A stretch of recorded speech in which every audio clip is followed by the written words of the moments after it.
ಈ ರೀತಿ ಕಟ್ ಮಾಡಬೇಕು. ಲ್ಯಾನ್ ಕೇಬಲು ಈ ರೀತಿ ತೆಗಿಬೇಕು. ಈ ರೀತಿ ತೆಗೆದುಬಿಟ್ಟು ಪ್ರತಿಯೊಂದು ಸಪ್ರೇಟ್ ಮಾಡ್ಕೊಂಡು ಇದು ತೆಗಿಬೇಕು.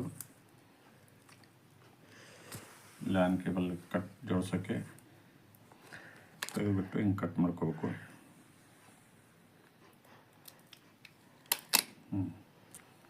ಸ್ಟಾರ್ಟ್.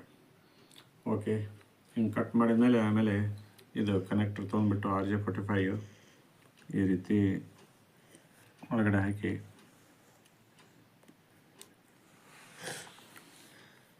ಎಲ್ಲ ಸರಿಯಾಗಿ ಪಂಚ್ ಆಗಿದೆಲ್ಲ ಎಲ್ಲ ನೋಡ್ಕೊಂಡ್ಬಿಟ್ಟು ಪಂಚ್ ಮಾಡಬೇಕು.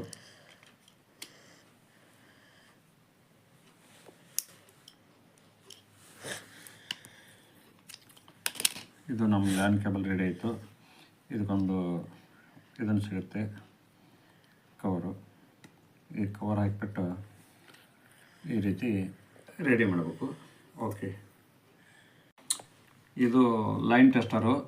ನಾವು ಕೇಬಲ್ ಪಂಚ್ ಮಾಡಿದ್ದು ಸರಿಯಾಗಿದೆ ಅಂತಂದ್ಬಿಟ್ಟು ಚೆಕ್ ಮಾಡೋಕ್ಕೆ ಈ ರೀತಿ ಇದಕ್ಕೆ ಕನೆಕ್ಟ್ ಮಾಡಬೇಕು.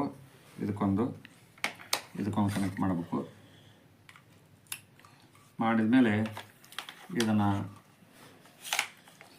ಚೆಕ್ ಮಾಡೋದು.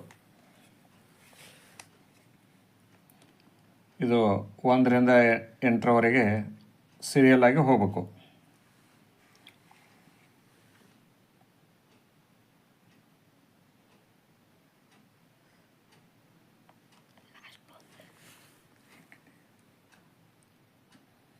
ಓಕೆ, ಇದಾಯ್ತಂದರೆ ಕಂಪ್ಲೀಟ್ ಆಯಿತು. ಇದು ನಮ್ಮ ಲ್ಯಾನ್ ಕೇಬಲು ರೆಡಿಯಾಗಿದೆ ಅಂತ ಅಂದ್ಬಿಟ್ಟು. Okay, thank you guys.